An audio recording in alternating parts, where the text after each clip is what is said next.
दोस्तों नमस्कार, study with Anand channel में आपका एक बार फिर से स्वागत है। मित्रों, आज हम लोग गैगने की अधिगम सोपानकी के बारे में अध्ययन करेंगे, जो कि आपके टेट और सीटेट, सुपर टेट में बहुत ही महत्वपूर्ण भूमिका निभाता है। खासकर आपके सीटेट में तो बहुत बार पूछा गया है। तो मित्रों, गैगने जो है एक अमेरिकन मनोवैज्ञानिक है, जिनका नाम पूरा की R.S. गैगने है। इन्होंने अपनी पुस्तक द कंडीशन ऑफ लर्निंग में सीखने के मूल 8 प्रकारों को बताया है। इन 8 प्रकारों में जो वर्गीकृत करते हुए इन्होंने अधिगम सोपानकी के रूप में प्रस्तुत किया है। मित्रों, अगर ये चैनल आपको अच्छा लगे तो हमारे चैनल को लाइक करिएगा, सब्सक्राइब भी करिएगा। तो आप पढ़ने वाले हैं अधिगम सोपानकी में, इसमें सबसे पहला आपका सांकेतिक अधिगम, फिर उद्दीपन अधिगम, सरल श्रृंखला अधिगम, शाब्दिक सहचर, विभेदीकरण, संप्रत्यय, नियम, समस्या समाधान। इस प्रकार से 8 भागों में विभाजित किया। तो मित्रों, अब हम इसको एक एक करके अच्छे से विस्तृत रूप में पढ़ने का प्रयास करते हैं। तो सबसे पहले आपका जो दिया गया है सांकेतिक अधिगम। सांकेतिक अधिगम में इस प्रकार के अधिगम में क्या होता है कि पावलोव के द्वारा जो प्रतिपादित क्लासिकल अनुबंधन का सिद्धांत है, इसके अनुरूप है ये। अतः ये कह सकते हैं कि संकेत अधिगम को क्लासिकल अनुबंधन भी कहा जा सकता है। इस प्रकार के सीखने में प्राकृतिक उद्दीपक की अनुक्रिया के साथ अन्य कोई उद्दीपक की अनुक्रिया प्रस्तुत करना सीख लेता है। इससे यांत्रिक ढंग से आदतों का निर्माण किया जा सकता है। तो मित्रों, ये जो सांकेतिक अधिगम है, कह सकते हैं कि संभवतः अपनी यांत्रिकता के कारण ही गैगने ने अधिगम के इस प्रकार की अपनी जो अष्टपदीय सोपानकी दिया था, इसमें सबसे नीचे स्थान पर इसको बताया। क्या बताया? संकेत अधिगम, जिसको सिग्नल लर्निंग के नाम से जानते हैं। सिग्नल लर्निंग मतलब सांकेतिक अधिगम। ये आपका पहला सोपानकी के अंतर्गत पहला जो संकेत अधिगम की बात किया इन्होंने। दूसरा आपका जो आता है उद्दीपन अनुक्रिया सीखना। उद्दीपन अनुक्रिया सीखना अर्थात SR लर्निंग। SR लर्निंग में क्या है कि इस प्रकार का सीखना जो है स्किनर के द्वारा बताए गए क्रिया प्रसूत अनुबंधन का परिणाम होता है। इस प्रकार के अधिगम में धनात्मक या ऋणात्मक पुनर्बलन की सहायता से उद्दीपक प्रस्तुत करने पर व्यक्ति को वांछित अनुक्रिया करने के लिए प्रेरित किया जाता है। उद्दीपक और अनुक्रिया के बीच बने बंधनों के दृढ़ हो जाने पर प्राणी किसी उद्दीपक को प्रस्तुत करने पर उससे अनुबंधित अनुक्रिया करना सीख जाता है। अर्थात अनुबंधन बनाने में पुनर्बलन की महत्ता होने के कारण इस प्रकार के अधिगम को संकेत अधिगम से उच्च स्थिति में रखा गया, मतलब दूसरे स्थान पर रखा गया है। संकेत अधिगम से उच्च स्थिति का मतलब क्या हुआ कि संकेत से थोड़ा सा ऊपर। ये आपका क्या था? दूसरा था आपका उद्दीपक अनुक्रिया, या जिसको SR लर्निंग के नाम से जानते हैं। अगला आपका आता है सरल श्रृंखला सीखना। सरल श्रृंखला सीखना मतलब इसमें क्या है? Chain learning. इसे क्या कहते हैं कि इसे क्रमिक अधिगम भी कहते हैं। मतलब क्या कह रहा है? चेन मतलब सरल श्रृंखला, श्रृंखला में चलना है। तो क्या है? Chain learning. इसमें अधिगम सामग्री क्रमबद्ध रूप में व्यवस्थित रहती है, जिसमें व्यक्ति एक एक करके क्रम से अधिगम करता जाता है। जैसे मान लीजिए वर्णमाला है आपकी, तो आप क से शुरू करते हैं और ज्ञ तक जाते हैं। गिनती क्या है? 1 से लेकर 100 तक जानते हैं। पहाड़े होते हैं, विभिन्न राज्यों का भूगोल होता है, ऐतिहासिक विवेचनाएं होती हैं, क्रमबद्धता और अध्ययन सामग्री इत्यादि इसके अंतर्गत आपका आता है। शैक्षिक परिस्थितियों में श्रृंखला अधिगम के अवसर बहुतायत में उपलब्ध होते हैं। जैसे कि मैंने आपको बताया क्या है? विवेचना करना, क्रमबद्धता, गिनती, पहाड़े, भूगोल, ऐतिहासिक इत्यादि चीजें। इस प्रकार से अगला जो हमारा आपका आता है, जिसे हम शाब्दिक सहचर के नाम से जानते हैं। शाब्दिक सहचर क्या है? जैसे कि शब्द से संबोधित हो रहा है वर्बल लर्निंग। वर्बल लर्निंग मतलब इसमें शब्दों, वाक्यों या वार्तालापों, साहित्य लेखन या संबंधी अधिगम से संबंधित होता है। मित्रों, इसमें पाठ्य वस्तु का रटंत स्मरण भी इस प्रकार के अधिगम का ही एक रूप होता है। जो हम पाठों को रटंत विद्या कर लेते हैं, रट लेते हैं, रट कर याद करते हैं, वो भी इसी के अंतर्गत आता है। यह अधिगम पशु पक्षियों में नहीं पाया जाता है।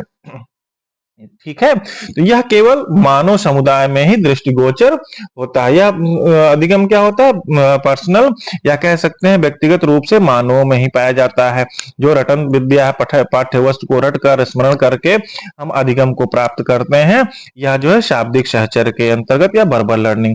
अगला आपका आता है विभेदीकरण, मतलब डिस्क्रिमिनेशन लर्निंग। इसके अंतर्गत समान प्रकृति के अनेक उद्दीपकों में विभेद करना सीखा जाता है। मतलब दो लर्निंग है, दीपक हैं, तो दोनों में अलग अलग विभेद करना सीखा जाता है।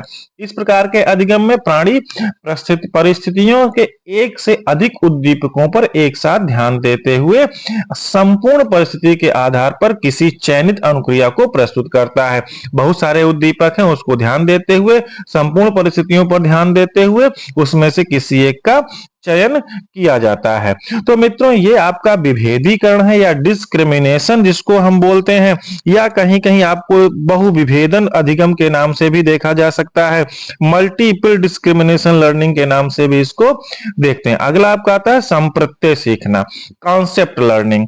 कॉन्सेप्ट लर्निंग में क्या होता है, इस प्रकार के अधिगम से तात्पर्य पूर्व अनुभवों या प्रशिक्षण तथा संज्ञानात्मक प्रक्रियाओं के आधार पर संप्रत्ययों का निर्माण करने से होता है।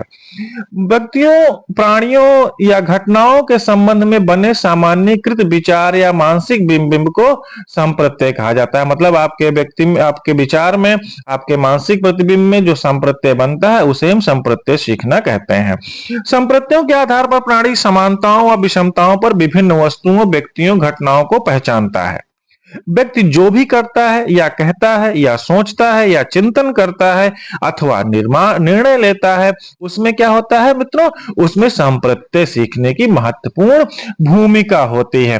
अगर संप्रत्यय आपके मस्तिष्क पे नहीं बन रहे हैं तो आप कोई विचारधारा नहीं रख सकते हैं। संप्रत्यय का मतलब ही होता है सोचना, विचिंतन करना या अथवा निर्णय लेना। इस प्रकार के संप्रत्यय में क्या होता है, इस प्रकार के अधिगम में क्या होता है, अनुभवों का और प्रशिक्षणों का या संज्ञानात्मक प्रक्रियाओं के आधार पर संप्रत्ययों का निर्माण करने की प्रक्रिया होती है। इसमें वस्तुओं, व्यक्तियों, प्राणियों, घटनाओं के संबंध में सामान्यकृत विचार आपके मानसिक बिंब पर संप्रत्यय आते हैं। मित्रों, जो हमारा अगला आपका आता है, जिसको हम अगले कह सकते हैं या 7वें नंबर का जो सोपानकी आता है, उसको हम क्या बोलते हैं, अगला आपका प्रिंसिपल लर्निंग या सिद्धांत अधिगम या नियम सीखना। कई नामों से इसको जाना जाता है, सिद्धांत अधिगम या नियम अधिगम या प्रिंसिपल लर्निंग के नाम से जानते हैं। इसमें क्या होता है, इसका तात्पर्य है कि सिद्धांतों, नियमों को सीखने से है। मतलब बच्चे को अब नियम सीखना आ गया है या किसी प्रकार, किसी प्रक्रिया अथवा घटना को संचालित करने की कार्यविधि से संबंधित क्रमबद्धता तथा तार्किक विवेचना को ही सिद्धांत नियम कहते हैं। मतलब किसी में संबद्धता हो, नियमबद्धता हो, क्रमबद्धता हो, तार्किक विवेचना हो, इसी को सिद्धांत नियम के अंतर्गत कहा जाता है। जिससे कि कोई घटना या कार्यविधि जिसमें क्यों, कब, कैसे होती है इत्यादि सारी चीजें आती है। अगला आपका आता है समस्या समाधान या प्रॉब्लम सॉल्विंग लर्निंग। यह अधिगम सोपानकी का सर्वोच्च स्तर है मित्रों। इसके अंतर्गत प्राणी अपनी समस्याओं का स्वयं समाधान करना सीखता है। इसमें पूर्व अनुभवों तथा प्रशिक्षण के साथ साथ संज्ञानात्मक प्रक्रियाएं जैसे अवलोकन करना, विश्लेषण करना, तर्क करना, चिंतन करना, विभेदन करना, कल्पना आदि सारी आवश्यकताएं इसमें आती हैं। वस्तुतः क्या होता है, समस्या समाधान सीखने के द्वारा ही मानव जाति को विभिन्न क्षेत्रों में प्रगति तथा विकास के मार्ग पर आगे बढ़ाया जाता है। तो मित्रों, इस प्रकार से जो आपका ये अधिगम आता है, ये अधिगम की सोपान की जो आपकी प्रॉब्लम सॉल्विंग लर्निंग है, अवलोकन करना है, विश्लेषण करना है, तर्क करना है, चिंतन करना है, हमारे पास कोई समस्याएं आती हैं उनको हम कैसे समाधान करें, उसका विभेदन कैसे करें, कल्पना कैसे करें, इत्यादि सारी चीजें हमारा समस्या समाधान के अंतर्गत आता है। तो मित्रों, इस प्रकार से जो आपकी 8 अधिगम सोपान की आई, इसमें कोई भी बालक सबसे पहले क्या होता है, संकेत सीखता है। मतलब क्या बताया अधिगम सोपानकी के अंतर्गत आपके गैगने महोदय कहाँ के थे? अमेरिकन मनोवैज्ञानिक थे। इन्होंने किस पुस्तक से बात की? अपनी कंडीशन ऑफ लर्निंग की। मित्रों, इसमें जो होता है शुरुआत के जो 3 है वो छात्रों के आवश्यक पृष्ठभूमि के निर्माण के कार्य करते हैं, और ऊपर के जो 7 आपके दिए गए हैं, 5 दिए गए हैं, या शिक्षकों के लिए महत्वपूर्ण, क्योंकि चौथी से 8वीं अवस्था में सीखना निहित होता है। शुरुआत का जो सांकेतिक सीखना है, उद्दीपन अनुक्रिया सीखना है, सरल श्रृंखला सीखना है, ये छात्रों की पृष्ठभूमि का निर्माण करते हैं। तो मित्रों, सबसे पहले बच्चा क्या होता है? सांकेतिक रूप से सीखता है। फिर उसके सामने उद्दीपक दिखाया जाता है, कोई छोटे-छोटे खिलौने दिखाए जाते हैं, तो उसके प्रति वो अनुक्रिया करने लगता है। फिर वो उस अनुक्रिया को धीरे-धीरे श्रृंखलाबद्ध करने लगता है, उसमें एक से दूसरे में जोड़ने लगता है। फिर वो धीरे-धीरे शब्दों का निर्माण करता है, शब्द सीखने लगता है। फिर उसमें शब्दों में या कार्यों में विभेदीकरण, मतलब उसमें अंतर ढूंढने लगता है, अंतर दिखाने लगता है। फिर उसका एक संप्रत्यय बनाने लगता है, मानसिक चिंतन करने लगता है। उसके बाद उससे संबंधित कुछ अपना नियम बनाने लगता है, और सबसे लास्ट में वह अपनी समस्या का समाधान करना सीख जाता है। यह एक अधिगम सोपान की, आपके गैगने की अधिगम सोपान की है। यह आपके टेट सीटेट के लिए बहुत बहुत ज्यादा महत्वपूर्ण है मित्रों, इसलिए आप इसको बहुत अच्छे से समझिए, देखिए। और अगर ये क्लास आपको अच्छी लगी तो हमारे चैनल को लाइक करिए, सब्सक्राइब करिए।